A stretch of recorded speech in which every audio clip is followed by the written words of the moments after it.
la, la, la.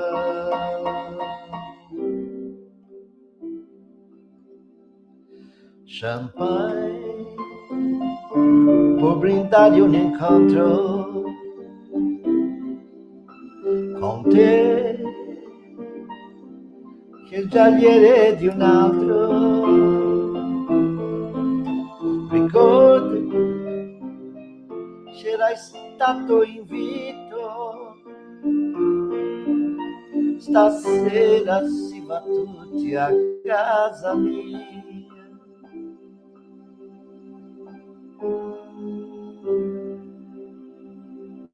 Con te, la, la, la, la, la. Bem, meus amigos, bem-vindos ao nosso programa Vida Continua. Demorou, mas chegou. Demorou, mas chegou. Hoje, 11 de julho, tenho o maior prazer em receber vocês aqui no nosso estúdio do A Vida Continua. Estamos interagindo, trocando emoções.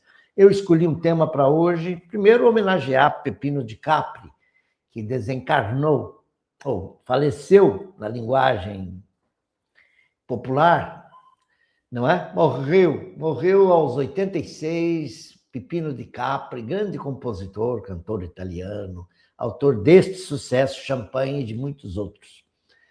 Que Deus o receba, que ele tenha um lugarzinho muito bom no céu para continuar cantando, compondo e nos brindando com suas músicas lindíssimas. Quem também partiu, e também queremos homenagear Bonnie Tyler.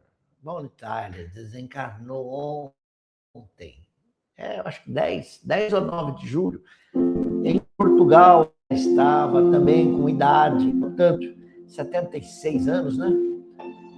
Vamos cantar para Bonnie Tyler. It's a heartache, nothing but a heartache. It's when you're too late, it's when you're down. It's a fool's game, nothing but a fool's game. Standing in the cold rain, feeling like a cry. It's a heartache. É uma dor de coração. É uma fossa danada. A esses artistas, então, que demandaram a pátria espiritual, aquele aos dois, né? E agora vamos ao nosso tema. Eu já quero entrar logo no tema, porque ele é extenso, ele é amplo, e ele é rico, e ele é necessário. Meus amigos, eu vou falar sobre a prece. E nesse ponto,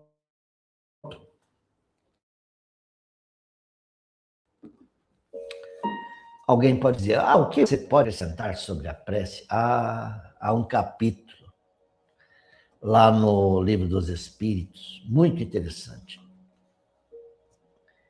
Muito. É o capítulo 27. Pedi e obtereis. Pedi e obtereis. E logo depois vem o 28, que é o último, com uma coletânea de preces que Kardec inseriu ali. Você vai dizer, mas há preces decoradas? Não, começamos por aí. A prece é uma manifestação muito íntima e do coração. Entretanto, há pessoas que não conseguem formular, expressar o que elas gostariam de falar ao Criador. Por isso, Allan Kardec colocou ideias ali. Prece por um bom acontecimento que te ocorreu, prece por alguém que acaba de desencarnar, prece por um amigo, por um inimigo, prece por um criminoso, prece por alguém que está enfermo, prece por alguém que sofre uma obsessão. Há uma série de preces ali. Prece até para uma criança que acaba de nascer. Mas você pode dizer, mas eu quero fazer a minha prece. Faça. Não precisa de grande oração, palavras empoladas. Não precisa falar na segunda pessoa do plural, vós sois meu Pai, vós quereis pedirdes e tudo que pedirdes em oração, eu vos agradeço. Se você não conhece, Deus não vai olhar a tua gramática, a tua sintaxe verbal. Ele vai ver a quantidade de sinceridade que tem na tua prece. Entendeu? É esse o tema que nós vamos trabalhar hoje. Eu vou até colocar aqui já os slides que eu preciso trabalhar, porque nós precisamos trabalhar em cima de um material. Primeiro, eu estou falando aqui sobre o que Kardec trouxe no Livro dos Espíritos. Há também um trecho que eu peguei da Revista Espírita, que eu posso compartilhar ou não, se der tempo. Temos ainda a história de Tobias, que é muito bonita, vem muito a calhar. Eu vou falar da história de Tobias. E também vou falar das instruções que os Espíritos dão lá no capítulo 27, Pedi e obtereis. Temos lá uma mensagem linda do cardeal Monod, e em seguida uma de Santo Agostinho, que eu quero mostrar para vocês. E acredito que será muito interessante mostrar. Tá bom? Vou deixar assim com a minha carona aqui maior e a gente vai passando os slides aí. Primeiro eu quero dizer que a prece, ela é eficaz, viu? Eu digo de experiência própria. E você que me ouve, que já orou contrito, num momento de nos graves lances da existência, você sabe o que eu estou dizendo. Quando a gente ora, não precisa sempre passar na esquina para que os homens nos vejam. Jesus até contou uma parábola sobre isso. Do publicano orando ao lado do pobre, do infeliz, pecador, e o publicano orava assim, eu jejuo 2 vezes na semana, eu pago o dízimo de tudo que tenho, eu estou salvo. E Deus vai ouvir minha prece. Agora, desse coitado, não vai. É o contrário. O pobrezinho que rezava ao lado dizia, Senhor, eu trago a alma carregada de dores, de faltas, mas assim mesmo eu rogo tua misericórdia. Esse foi mais glorificado e sua prece foi muito mais ouvida do que a do publicano. Vocês estão entendendo, né? Então vejam que orar é um ato sublime de todas as horas. Não precisa orar só nas datas convencionais. Você ora quando acorda. Aliás, é uma hora excelente. Senhor, neste dia, nos abençoe. Não é assim? Eu recebo tantos posts aí de manhã, de bom dia, todos eles assim, tenha uma semana abençoada, tenha um dia abençoado, que Deus hoje nos proteja. É isso. Que ao longo do dia eu não incorra em faltas, não comprometa em nada e não me envergonhe diante de ti. Porque como é que você vai orar depois se você está desrespeitando as leis de amor, justiça e caridade? Então, seja decente em tudo que faça, para que a tua prece também suba limpa ao Criador. Também está no Evangelho. Se você vai orar, esteja em paz com o teu coração. Se você tem dívida com teu irmão, vai lá, reconcilia. Se você ainda não perdoa alguém, perdoe, fala, minha prece tem que ser limpa, sobe ao céu límpida, não é? Então, eu também, nessas pesquisas, eu vivi uma experiência muito aqui há pouco tempo, né? Muito recente, e eu fui ao Evangelho, abri lá nesse capítulo 27, a eficácia da prece, e Kardec começa fazendo uma peroração, uma introdução ao tema muito lúcido, muito sensato. E ele, então, no item lá, ele diz que a prece tem modo de orar e também mostra como que a prece se eleva no éter, né? No cosmos, com a velocidade que o som se propaga no ar, a prece se propaga no meio etéreo, no meio fluídico, né? Que envolve a Terra. E é com essa velocidade que o nosso pensamento vai. Os espíritos captam a tua prece e dão um novo impulso, e ela vai indo para esferas ainda mais altas. E muitas vezes os espíritos bons, superiores, ainda se reúnem e fazem entre eles lá até uma análise. O que nós podemos fazer por esse irmão que está orando? O que nós podemos dar a ele? Às vezes ele está pedindo algo que não é o melhor. Vamos dar isso, que vai resolver aquilo. Vamos intuir uma mensagem. Então você orou, a mente recebe com discernimento algumas ideias. Vai até ali, pergunte para aquele homem ali, ele pode te dar informação. Vá até aquele lugar, fala com o ciclano. Não, você está precisando disso. Vai até ali. Olha, eu estou sem médico, minha mulher está precisando. Onde eu vou? Não tenho consulta. Às vezes vai numa clínica simples. O primeiro médico clínico geral que te atende bem, te dá um remédio, tem na farmácia próxima, você resolve um problema. Não duvidem. Ainda hoje eu ouvi no rádio do carro, numa rádio evangélica, estava procurando lá uma música, caiu numa rádio evangélica, Deus é amor. Mas ele dizia Deus é amor. Não sei se a igreja chama Deus é amor ou Deus é amor. Ou é amor. Mas sei dizer que tinha um depoimento de uma irmã. E ela dava o depoimento dela com muita sinceridade. Me tocou. Irmã Edna, ela se apresentou. Ela dizia que ela queria engravidar, não conseguia. E também tinha um problema de estômago. Ao ir ao médico para resolver o problema de estômago, apareceu um câncer. E o médico diz, você primeiro trata do problema de estômago, deve ser uma gastrite, alguma coisa assim, uma úlcera, sabe lá. Depois nós vamos tratar do câncer. E a ideia de ter filhos, então, ficou postergada. E era o grande sonho dela, a maternidade.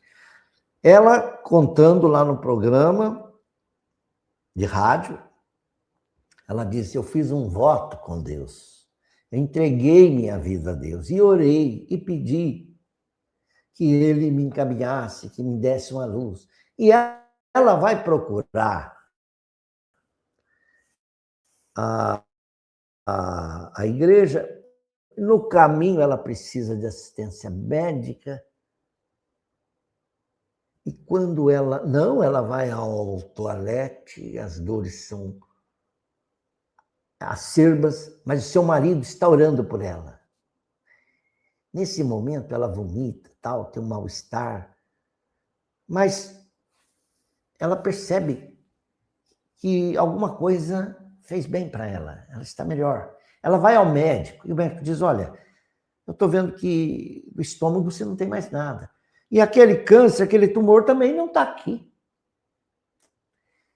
E ela, com um pouco mais de tempo, vem a engravidar e já é mãe. É um belo depoimento, né? E ela vai lá para agradecer a Deus. E o pastor, com aquela voz empolada, diz, a nossa irmã conseguiu a graça. Quem, orando com fé, não vai obter o que pediu?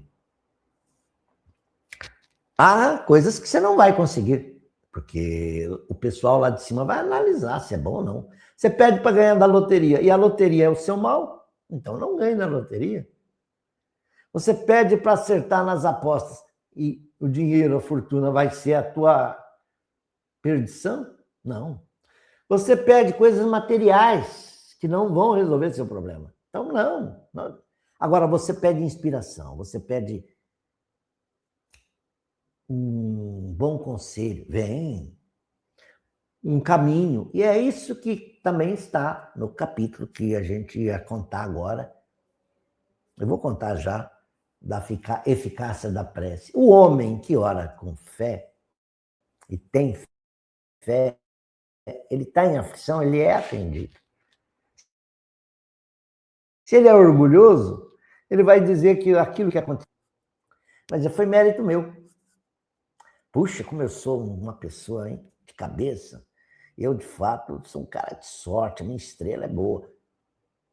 Agora, aquele que orou sabe que foi inspirado. E Kardec dá a imagem, a parábola que ele conta, que é uma historieta, é a do homem que está num deserto escaldante, já desfalecendo, sedento, prestes a tombar e se entregar, mas ele eleva o pensamento a Deus.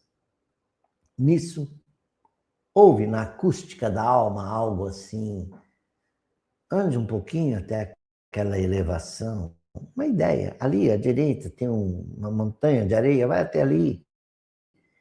Ele se arrasta até ali. E lá chegando, avista um oásis e vai encontrar água e vai encontrar vida. Então, esse homem que orou dirá: um bom espírito me soprou, um mensageiro de Deus, um anjo. Bem, e eu entro no tema de Tobias. Há uma historieta, aliás, é citado aí também. Allan Kardec até cita, falou: vejam o caso de Tobias.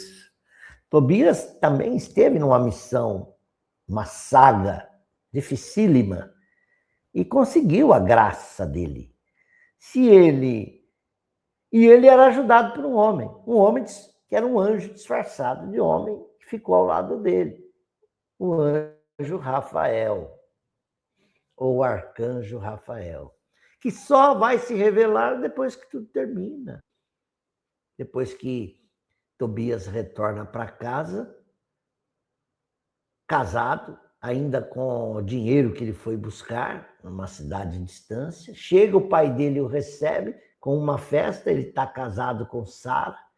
E aí o ajudante dele, aquele que o acompanhou, Azarias, diz: olha, eu estou indo embora agora, porque eu não sou daqui, né? Eu vim apenas para te auxiliar, eu sou o anjo Rafael, um espírito. Aí Kardec diz: ora, se esse anjo tivesse se revelado antes para Tobias, que era o anjo, Tobias ia dizer: ah, tá tudo fácil. Eu estou acompanhado de um anjo, tudo vai dar certo. Mas não. E o mérito de Tobias, qual seria? De acreditar, de lutar. Eu trouxe aqui umas imagens que eu peguei da internet. Não sei se essas imagens vão traduzir o que é história, mas é o que tinha lá. Mostra aí uma região da Judéia, mas Tobias, essa passagem está no livro de Tobias e não consta da Bíblia hebraica dos judeus, a Torá, mas está na Bíblia católica, e eles dizem deuterocanônica. É o livro de Tobias e consta em ter escrito 200 anos mais ou menos antes de Cristo. É uma novela, você vai dizer, é uma tradição. Quem pode dizer que isso aconteceu assim? Mas o que importa é a mensagem que ela transmite, que encerra aí a história que nós estamos narrando. A moral da história. Todos nós queremos saber a moral da história. As parábolas são histórias, mas o valor que elas têm serve para aplicar na vida. E a história de Tobias também tem um grande valor, um tesouro aí que você precisa extrair. É que Tobias, quem narrou isso, não sabemos, mas está lá. Tobias, filho de Tobit, ele sai de Nínive, região lá da Síria, e entra e vai à Judéia, uma cidade da Judéia, para receber uma dívida que o pai tem e que o seu devedor está quitando. Então, é importante. E Tobias sai com aquela missão de ir lá resgatar essa dívida, trazer esse dinheiro para casa. No caminho, ele conhece Azarias, que é o tal anjo que se apresenta para ele, mas na forma de um agênere, está encarnado, como se fosse uma pessoa da Terra. E o Azarias vai com ele, vão atravessar um riacho, um peixe enorme morde Tobias. E o amigo Azarias, que é o arcanjo Rafael, diz: olha, pegue o peixe. Você pegou o peixe te mordeu, mas está com o peixe. Queima o peixe, quer dizer, assa o peixe, assa o coração e o fígado do peixe e o fel, um líquido venenoso que traz lá no fígado do peixe, sei lá. É como se fosse o óleo de bacalhau, deve ser o óleo aí do peixe. Traz esse fel, que ele vai curar o teu ferimento, e guarda contigo. Curioso que no caminho, então, até resgatar o dinheiro, Tobias conhece Sara. Sara é uma mulher carregada de traumas, tristezas, perseguidores espirituais, provavelmente, porque ela já tinha se casado por 7 vezes. E em 7 vezes o marido morre bem ainda nas núpcias. Então ela casa uma vez, fica viúva, 2, 3, 4, 5, 6, 7 vezes. Conhece Tobias e os dois se casam. Parece que então a mulher é curada. E no caminho de volta, já casado com Sara, ele chega em casa, o pai está cego, ele com aquele mesmo produto lá do peixe, o fel, cura a cegueira do pai e terminam felizes para sempre. Aí então o arcanjo Rafael, que até então se apresenta como Azarias, ele diz: olha, eu agora vou partir. Eu não sou desse mundo. Eu apenas vim para te acompanhar na tua missão. E ele é o anjo Rafael, ele se apresenta e vai embora. Você vai dizer: ah, Rubinho, essa história tua, além de ser um tanto fantasiosa, não parece ter grandes ensinamentos. Talvez. Você nunca saiu para uma missão difícil. E durante o caminho você fala: puxa, Deus podia ter me ajudado, né? Desse uma inspiração. Eu comecei por aqui, devia ter começado por lá. Eu tomei tal decisão. Ah, Senhor, que inspiração foi essa de fazer tal coisa? No entanto, quando tudo termina e você vê que tua missão foi cumprida, que o pior passou, que você superou a travessia, aí é que você vai ver: não, bendita a hora em que eu tomei a decisão de não fazer tal coisa, mas de tomar tal ação. Que bom que eu fui inspirado em voltar para casa naquele dia, naquela hora, que eu não tomei a decisão de viajar, de abandonar tal coisa, de fechar a empresa, que eu dei um pouquinho mais de tempo, que eu não risquei aqueles credores do caderno, hoje eles estão me quitando a dívida, meus devedores de antes, agora estão devolvendo em boa hora o que eu lhes havia emprestado. Que bom ter conservado aquele amigo, que sempre foi leal e bom, hoje ele está me servindo e fez a mim um grande favor. Então, nós todos somos Tobias, nós todos temos um anjo Rafael. É a doutrina do anjo da guarda que está nos livros católicos e que o Espiritismo vem referendar, mostrando que todos nós, ao reencarnar, temos um espírito da nossa categoria moral, ou um pouquinho mais, sempre um pouco mais, que assume para si a tarefa de nos guiar. São os nossos guias na Terra, os nossos bons anjos protetores. É o espírito familiar que está conosco,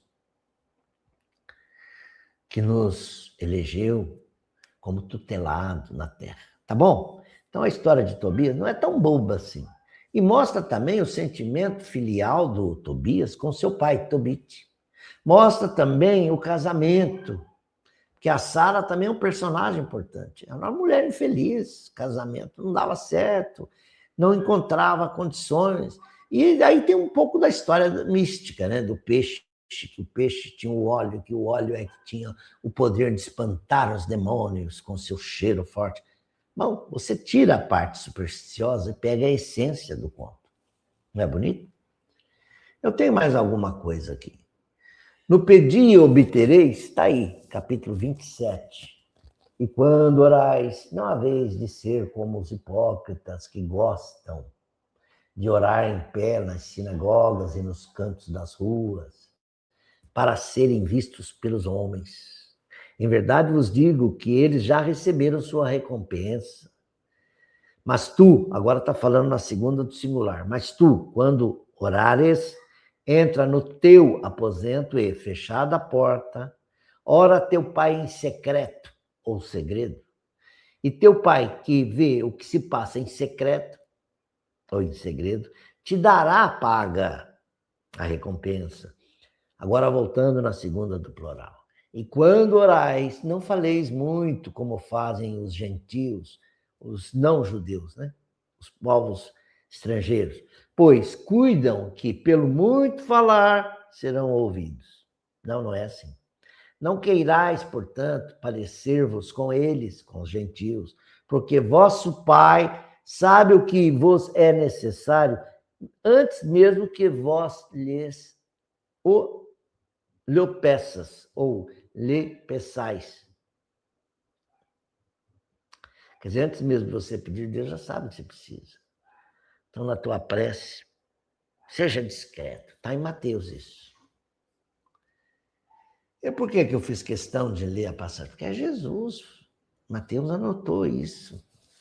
Outra anotação de Marcos. Por isso vos digo, todas as coisas que vós pedirdes orando, crede que haveis de ter, e que assim vos sucederão.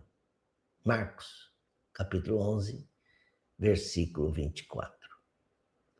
Olha lá, um homem está perdido num deserto, sofre terrivelmente. É o que eu contei para vocês hoje. Ele tem a ideia de andar mais um pouquinho até um monte, um aclive, e de lá ele avista um oásis. Se ele é sincero,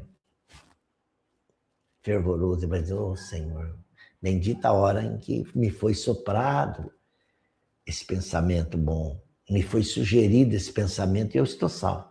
O orgulhoso dirá, puxa, minha estrela é boa, eu tive a ideia de ir até aquela colina e me salvei. Ainda no capítulo Pedi, obtereis modo de orar. Aí tem uma mensagem do cardeal Monod, não sei se é cardeal, esse V aí eu não sei o que é. Às vezes a gente não pesquisa tanto quanto deveria, né? Mas essa mensagem foi ditada em Bordeaux, 1862. Kardec selecionou e incluiu no Evangelho segundo o Espiritismo. Vale a pena? Vale a pena.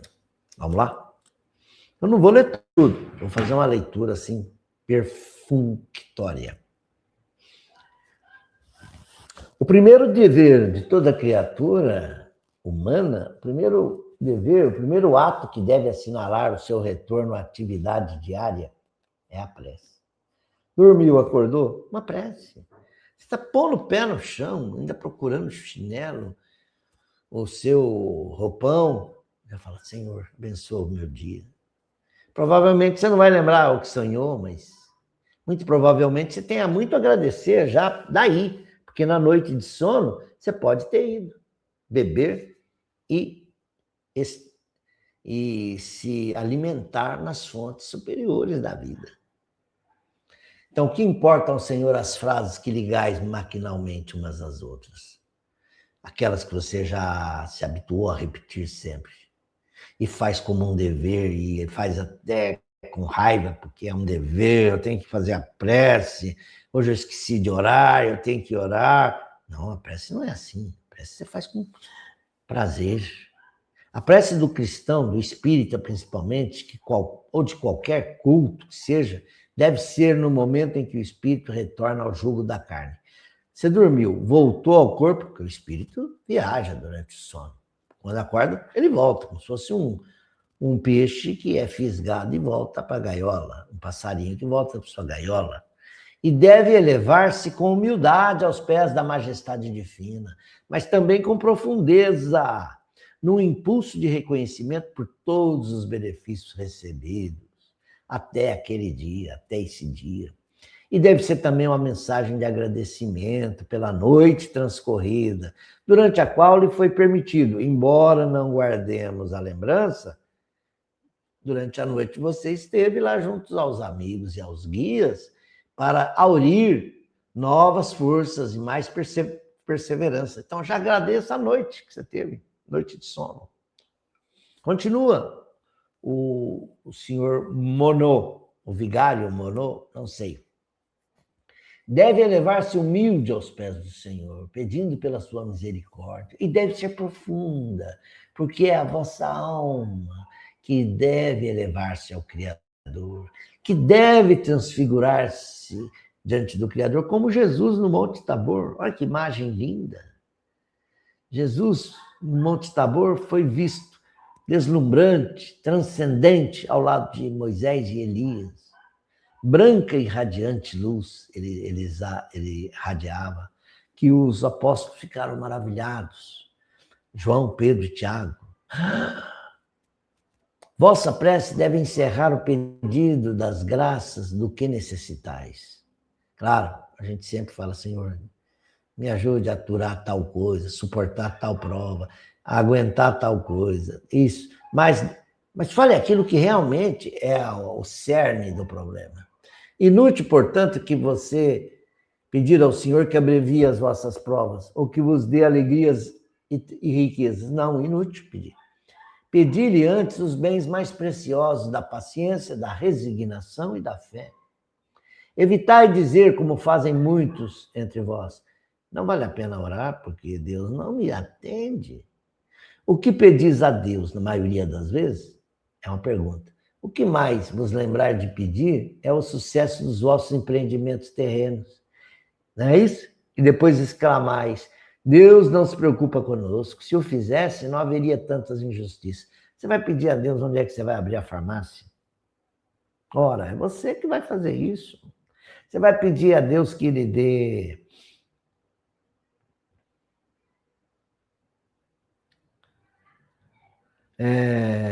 uma prova 10 no exame? Ora, é você que vai estudar.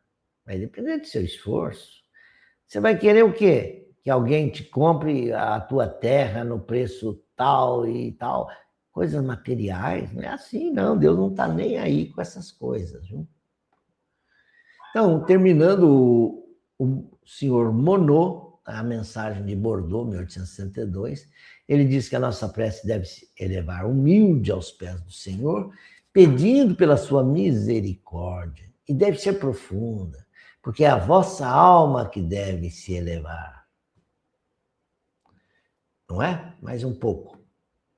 Insensatos, ingratos, se mergulhasseis no fundo de vossas consciências, quase sempre ali encontrarias o motivo dos males de que vos queixais.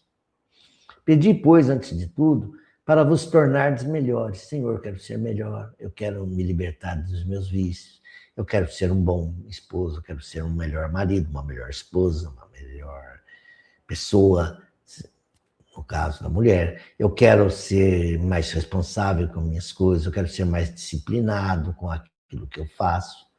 Ah lá, e vereis que torrentes de graças e consolações se derramarão sobre vós.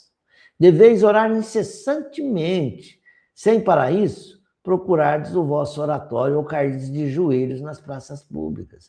Olha, é possível orar todo o tempo. Isso não é ser beato, não é ser fanático, não. Você está trabalhando, o pensamento está em Deus. Você está, às vezes, arando a terra, como na história que Leon Tolstói narra, né? O homem está arando a terra e todo mundo indo para a capela rezar. o mujique, o camponês, está lá arando. Você não vai lá, o sino tocando, está na hora de ir para a capela. Ele fala, não, eu vou continuar arando aqui, mas você não vai orar? Aí ele diz, arar é orar. Ele está arando, mas o pensamento está em Deus. Ora, a prece dele é ainda até mais digna do Senhor. Tem ainda mais valor, que enquanto ora, ele trabalha.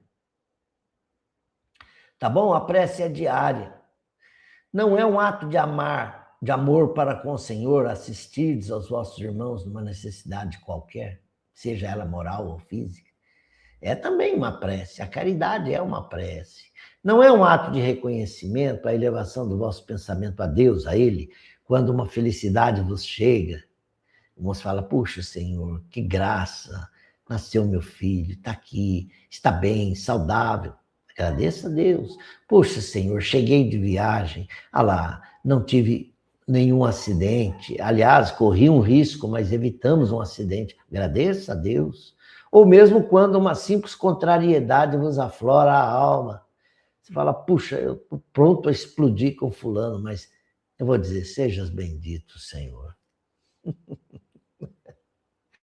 Você vai falar, você está pedindo muito, Rubens. Mas é verdade, meus irmãos. E ainda, o cardeal Monod, se é que é um cardeal, né? Não é um ato de contrição quando sentis que você falistes, e dizer desumilde para o Supremo Juiz, mesmo que seja um rápido pensamento, perdoai-me, meu Deus, pois que pequei, seja lá por orgulho, vaidade, por falta de caridade, dai-me força de não tornar a falir, e a coragem, dá-me a coragem de reparar a minha falta. Tá vendo? Ainda que num rápido pensamento. Isso independe das preces regulares da manhã e da noite, dos dias consagrados, pois, como vedes, a prece pode ser de todos os instantes, sem interromper os vossos afazeres. E até pelo contrário, se feita assim, durante os seus afazeres, a prece santifica os seus afazeres. E não duvideis de que num desses pensamentos, partindo do coração, é mais ouvido por vosso Pai Celestial do que as longas preces recebidas por hábito. Quase sempre sem um motivo imediato, apenas porque a hora convencional maquinalmente nos chama. Vamos em frente? Agora eu falo da mensagem de Agostinho de Hipona, ou Santo Agostinho, filho de Santa Mônica, lá do século IV da era cristã, um dos pais da igreja, e que aparece na codificação de Allan Kardec em várias obras e nos dá grandes lições, responde a muitas das perguntas que estão no Livro dos Espíritos. Agostinho foi teólogo e filósofo e um dos grandes oradores da igreja. Foi professor de retórica em várias províncias romanas até chegar à sua conversão. Aliás, a sua conversão é narrada no livro Confissões. É curioso que Agostinho era um bom vivant. A mãe dele, católica, fervorosa, já estava no século III para o IV. Lá, ele nasceu em 354. E ele não estava muito de acordo com os cânones da fé católica. Mas ele era um homem fervoroso e ele, num dado momento, sentiu uma intuição forte. Você toma esse livro, que era um pergaminho lá enrolado, e leia. Ele tomou e leu, era uma epístola de Paulo. E ali foi a conversão dele. E que conversão! Ele não se tornou espírita, porque ainda o espiritismo só viria no século XIX, mas ele passou a dar algumas orientações para a igreja. Ele, com a sua oratória muito viva, ele saiu de Hipona, cidade do norte da África, que pertencia a Roma, né? Ao Império Romano ainda do Ocidente, foi pregar e ensinar lá nas cidades do norte da Itália, em Milão, nem sei se Milão já existia à época, mas ele passou a pregar ali nas grandes cidades europeias, né? Da igreja, em Roma, né? Não Milão, Roma. E ele apresentou ideias que foram depois adicionadas aos cânones da Igreja Católica. Por isso ele é considerado um dos pais da Igreja. E é curioso que Agostinho, ele, quando desencarna, ele deixa um texto. Ao morrer, ele deixa um texto, que eu vejo muitos católicos usarem aí nas cerimônias fúnebres. Meu amigo Norberto mesmo leu isso quando a esposa dele faleceu. Ele pediu licença e foi lá. E foi o momento mais sublime daquela cerimônia. E ele leu lá: a morte não é nada, eu somente passei para o outro lado do caminho. Eu sou eu, vocês são vocês. O que eu era para vocês, eu continuarei sendo. Claro que eu vejo aí que o texto foi atualizado na linguagem de hoje, né? Me deem o nome que vocês sempre me deram. Falem comigo como vocês sempre fizeram. Vocês continuam vivendo no mundo das criaturas. Eu estou vivendo no mundo do Criador. Ele está pregando a imortalidade, ele está mostrando que a alma conserva a sua individualidade, que tudo continua, que a vida continua pulsante. Não utilizem um tom solene ou triste. Continuem a rir daquilo que nos fazia rir juntos. Rezem, sorriam, pensem em mim, rezem por mim. Até lembrei da música. Pense em mim, chore por mim, liga para mim, mas não liga para ele. A minha mente é muito musical. Mas vejam, rezem, sorriam, pensem em mim, rezem por mim, pensem em mim, rezem por mim. Que meu nome seja pronunciado como sempre foi, sem ênfase de nenhum tipo, sem nenhum traço de sombra ou tristeza. A vida significa tudo, o que ela sempre significou. O fio não foi cortado. Não é bom isso que ele escreveu? Isso no século IV, ou já no século V, no ano de 450, quando ele desencarna. Por que eu estaria fora de seus pensamentos, agora que eu estou apenas fora de suas vistas? Eu não estou longe, apenas estou do outro lado do caminho. Olha, de novo, mostrando que entre a vida física e a vida espiritual é uma ponte, uma tênue cortina. Eu não estou longe, apenas estou do outro lado do caminho. Você que aí ficou, siga em frente, a vida continua, linda e bela como sempre foi. Aí, quando diz que a vida é bela, fala, mas a minha vida é de dor. Mas ainda assim ela tem um grande valor, porque ela é um degrau da escada que você está subindo. Então a vida, ainda que dolorosa, ela nos projeta para Deus. Então agradeça a Deus. Eu nasci pobre, agradeça a Deus. Eu tenho problemas demais, agradeça a Deus, porque até os problemas nos aclaram o entendimento. Há uma prece do Chico, está num CD aí, que diz assim, quer dizer, um espírito ditou: agradecemos, Senhor, pelos problemas, pelas aflições que nos deste. Agradecendo até pelas aflições, que muito ordinariamente foram criadas por nós mesmos, porque elas nos aclaram a inteligência, né? Então vamos lá, essa já é a mensagem de Santo Agostinho, agora mediúnica, que ele ditou na Sociedade Espírita de Paris em 1861. Agostinho, que é um dos pais da Igreja Católica, aparece também como um dos espíritos de escola na codificação espírita.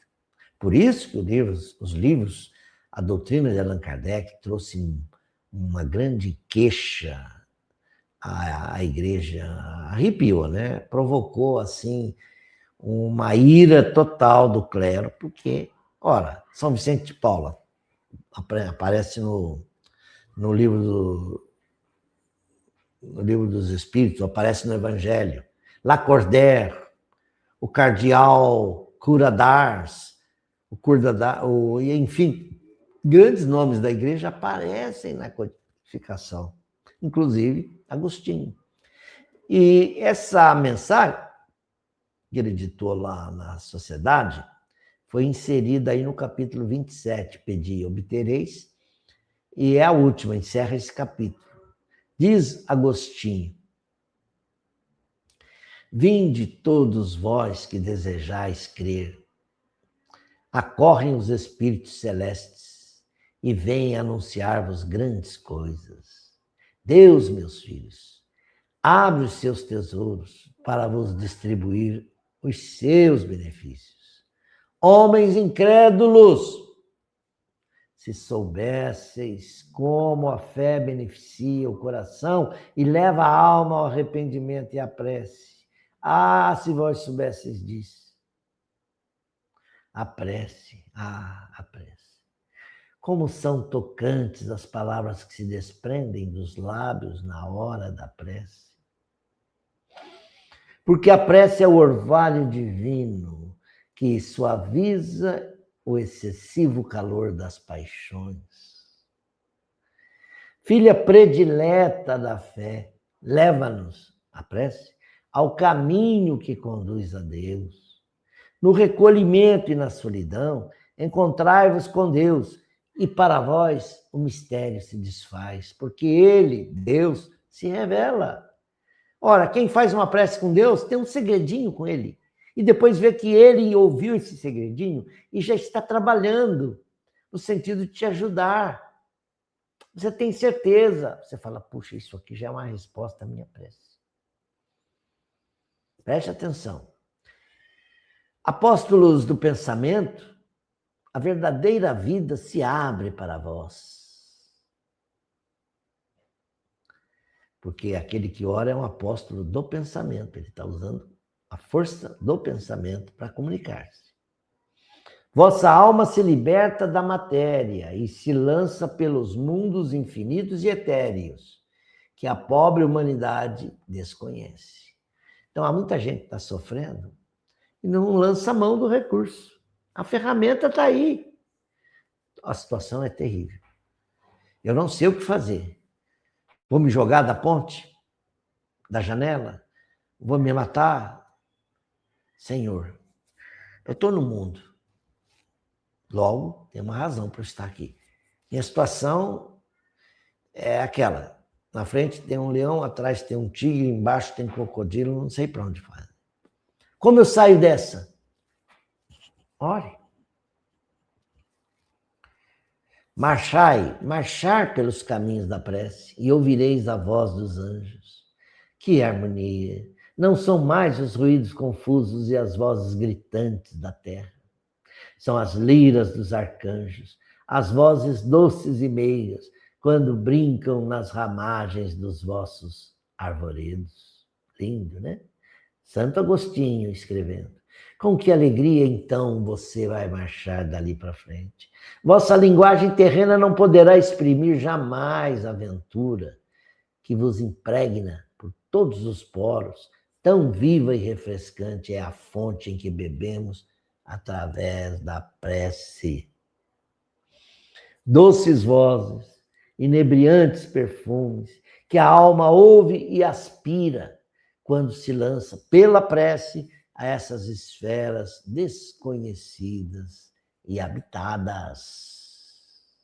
São divinas todas as aspirações, quando livres dos desejos carnais. Vós também, como o Cristo, orai, carregando a vossa cruz para o Gólgota, para o vosso Calvário. Levai a vossa cruz e sentireis as doces emoções que lhe passavam pela alma, as emoções do Cristo que passavam pela alma dele, embora ele carregasse um madeiro infamante. Sim, porque ele ia morrer, mas para viver a vida celestial na morada do Pai. Está aí mensagem de Agostinho, de Santo Agostinho. Meus amigos, está aí. Não sei se foi longo demais, se foi muito texto para ler, mas um belo texto desse não cansa. Se você, meu irmão, sofre, tenha certeza que o sofrimento vai passar. tudo passa. E você vai poder respirar feliz. Quando tudo passar, você vai dizer, puxa, sofri, mas valeu a pena. Para terminar, minha querida amiga Terezinha Oliveira de Campinas, a professora Terezinha, além de uma bela oradora que era, escritora de vários livros didáticos para o espiritismo, ela também gostava de música e tinha um tecladinho na sua casa e ela escrevia canções que ela chamou Sob a Luz da Inspiração, que é o nome do CD dela que eu tenho comigo até hoje, com muito carinho. Essas canções eu até regravei com uma roupagem mais popular e estão publicadas aí no meu canal Rubens Toledo, Os Naturais. Você encontra lá. E uma das canções que Terezinha inseriu nesse álbum é a que ela musicou o Pai Nosso. Eu já vi outras versões da prece do Pai Nosso musicada, mas eu acho que nenhuma se encaixou tão bem como a da Terezinha. E com essa eu termino.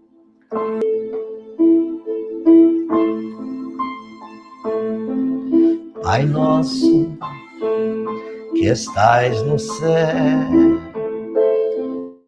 santificado seja o vosso nome. Venha a nós o vosso reino, seja feita a vossa vontade, assim na terra como no céu. Assim na terra como no céu. O pão nosso de cada dia, dai-nos hoje, perdoai as nossas dívidas, como perdoamos aos nossos devedores. Não nos deixeis cair em tentação, mas livrai-nos do mal. Mas livrai-nos do mal, assim seja.